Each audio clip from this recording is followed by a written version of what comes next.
გამარჯობა მეგობრებო, კეთილი იყოს თქვენი მობრძანება ჩვენს პედიატრი ძმების YouTube არხზე. მე ვარ კოტე, მე ვარ დავით. დღეს იმ პრობლემას განვიხილავთ, რომელიც ხშირად აღელვებს ჩვენ მშობლებს და მაყურებლებს, ეს არის ხშირი ინფექციები ბავშვებში.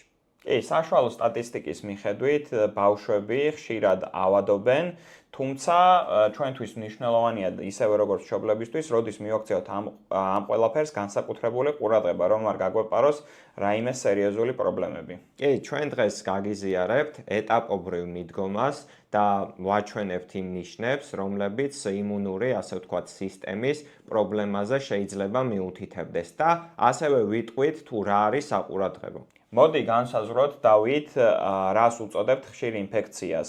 პირველ რიგში ჩვენ ამას უწოდებთ 2 ან მეტ სერიოზულ ინფექციას წელიწადში, ასევე 3 ან მეტი რესპირატორული ინფექცია თუ არის მაგალითად სინუსიტი, ოტიტი, ბრონქიტი და ასე შემდგომ წელიწადში, ასევე მნიშვნელოვანია ანტიბიოტიკების გამოყენების ხანგრძლივობა, მაგალითად თუ წელიწადში 2 თვე ან მეტი ხანგრძლივობით დაჭირდა ანტიბიოტიკოთერაპია, ეს არის საყურადღებო. კი, სერიოზულში ჩვენ გულისხმობთ რას, რომ ძიმედ მიმდინარეობს, ხანგრძლივია, ან რთულდება, მაგალითად საჭიროებს საავადმყოფოში მოთავსებას, ან ანტიბიოტიკების მიღებას ოღონდ ვენის საშუალებით.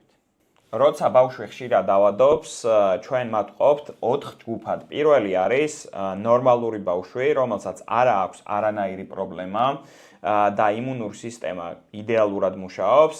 მეორე არის ალერგიული ბავშვი, რომელსაც შეიძლება ჰქონდეს სხვადასხვა ტიპის ალერგია, ასთმა, ეგზემა, მაგალითისთვის, ქრონიკული დაავადებების მქონე ბავშვი, რომელსაც შეიძლება ჰქონდეს ისეთი დაავადებები, რომელიც არის კისტური ფიბროზი, რეფლუქსი, გულის მანკი და ასე შემდგომ და მეოთხე არის იმუნოდეფიციტის მქონე ბავშვი, რომელსაც შეიძლება ჰქონდეს პირველადი ან მეორეული იმუნოდეფიციტი.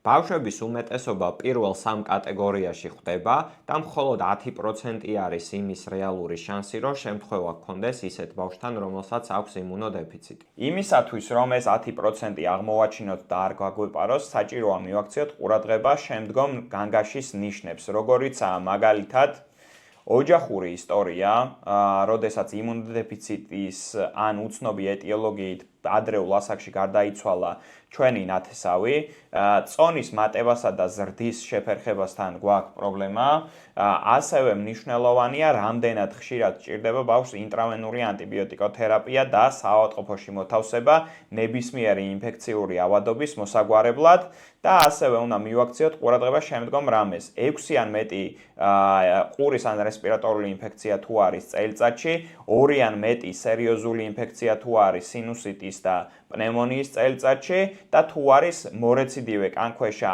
ან ორგანოთა აბსცესები, რომელიც ბავშვთა ასაკში ძალიან იშვიათი არის, ასევე ინფიცირება იშვიათი პათოგენებით და იშვიათი ლოკაციების დაავადება. და ასევე დავით არ უნდა დაგვავიწყდეს, რომ თუ გართულებები იყო ცოცხალი ვაქცინების შემდგომ ესეც საყურადღებოა, ქრონიკული დიარეა ან შეუხორცებელი ჭრილობები, რა თქმა უნდა, არ უნდა გამოგვჩეს და ლიმფოციტების მუდმივი დაბალი დონეც ლაბორატორიაში ძალიან მნიშვნელოვანია და ამასაც უნდა მივაქციოთ ყურადღება. კი, რა თქმა უნდა, ჩვილებსა და ახალშობილებში ექიმებმა ყურადღება უნდა მიაქციონ რამოდენიმე რამეს. კალციუმის დაბალი დონით გამყირებულ კუნჩხვებს, გულის მანქს, თიმუსის ჭრილის არარსებობას, რომელიც რენტგენზე უნდა დავინახოთ ძირითად შემთხვევაში და ასევე ჭიპლარს, რომელიც არ ძვრება რაღაც გარკვეული კონკრეტული ვადის მიერ. ნორმალური ბავშვი წელიწადში შეიძლება ავადობდეს 4-8 რესპირატორული ინფექციით და უფრო მეტი შეიძლება იყოს ეს ციფრი, თუ დაანძმა ყავს ან თვითონ დადის ბაღში და შეიძლება ეს ეპიზოდი 10-12-მდეც კი გაიზარდოს. ისინი სწრაფად ჯანმრთელდებიან, კარგად იზრდებიან და მათ არ აქვთ 1-ზე მეტი პნევმონია ან 2-ზე მეტი გაურთულებელი ყურის ინფექცია პირველ 3 წელიწადში. ასევე მათი ლაბორატორიული და გასინჯვითი მონაცემები არის ნორმაში. ალერგიული ბავშვები მათ ხშირად ახასიათებთ ქრონიკული სინუსიტი, ბრონქიტი ან ხველა, რომელიც არ რეაგირებს ანტიბიოტიკზე, მაგრამ კარგად ემორჩილება ანტიალერგიულ მკურნალობებს. შესაბამისად, ესეც არ უნდა გამოგვჩეს და არ უნდა აგვერიოს სხვა ტიპის ბავშვებში. კი, აქვე უნდა მივაქციოთ ყურადღება კიდევ რას, რომ ალერგიულ ჩალურჯებებს, ეგრეთ წოდებულ ცხვირი ნესტოების შეწითლებას და იმუნოგლობულინი ის მომატებულ დონეს, რომელსაც ხანდახან სისხლში აღმოვაჩენთ ხოლმე. მაგრამ გვახსოვდეს, რომ იმუნოდეფიციტი და ალერგიული დაავადებები შეიძლება ერთადაც შეგვხვდეს, ხო? ამიტომ ყურადღება ამასაც უნდა მივაქციოთ. დაახლოებით 10%-ს აქვს სხვა ქრონიკული დაავადება, რომელმაც შეიძლება გამოიწვიოს ხშირი ავადობა, მაგალითად კისტური ფიბროზი, რეფლუქსი, გულის მანკი, ანატომიური დეფექტები.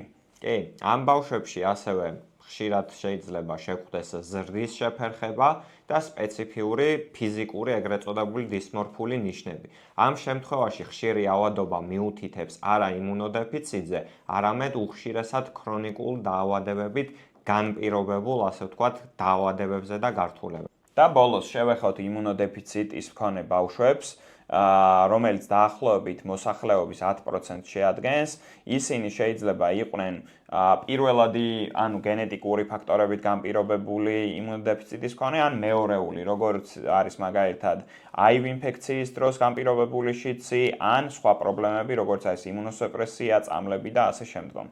პირველადი იმუნოდეფიციტები ხშირად იჩენს თავს ჩვილობის პერიოდში და გავლენა შეიძლება მოახდინოს ბ-უჯრედებზე, ტ-უჯრედებზე, ფაგოციტურ და კომპლემენტის სისტემებზე და არსებობს 400-ზე მეტი მსგავსი დაავადება. ბავშვის ანამნეზი არის ერთ-ერთი ყველაზე მნიშვნელოვანი, მაგალითად შობიარობა, ზრდა, ვაქცინაცია, ოჯახური ისტორია, სოციალური ექსპოზიციები და ინფექციის დეტალური აღწერა. ჩვენ ყოველთვის გვაინტერესებს, როგორ დაიწყო ინფექცია, რა სიხშირით ემართება ბავშვს, სიმძიმე როგორი არის და რა თქმა უნდა გამომწვევი ორგანიზმი. გასინჯვის დროს აუცილებლად უნდა დავაკვირდეთ ზრდის შეფერხებას, დისმორფულ ცვლილებებს, ტონზილების არარსებობას, ეგზემას, დოლისებურ ჩხირების თითებს, ლიმფადენოპათიას, ელენთის გადიდებას და ასე შემდეგ. შეფასება დაიწყეთ სისხლის საერთო ანალიზით, ბიოქიმიური პანელით, ECI, CRP, შარდის საერთო ანალიზით და რა თქმა უნდა განისაზღვროს იმუნოგლობულინების დონე, იმუნოგლობულინი G, იმუნოგლობულინი M, იმუნოგლობულინი A, იმუნოგლობულინი E. ყურადღება უნდა მივაქციოთ ლიმფოციტების რაოდენობას, მათი დეფიციტი არის განგაშის ნიშანი.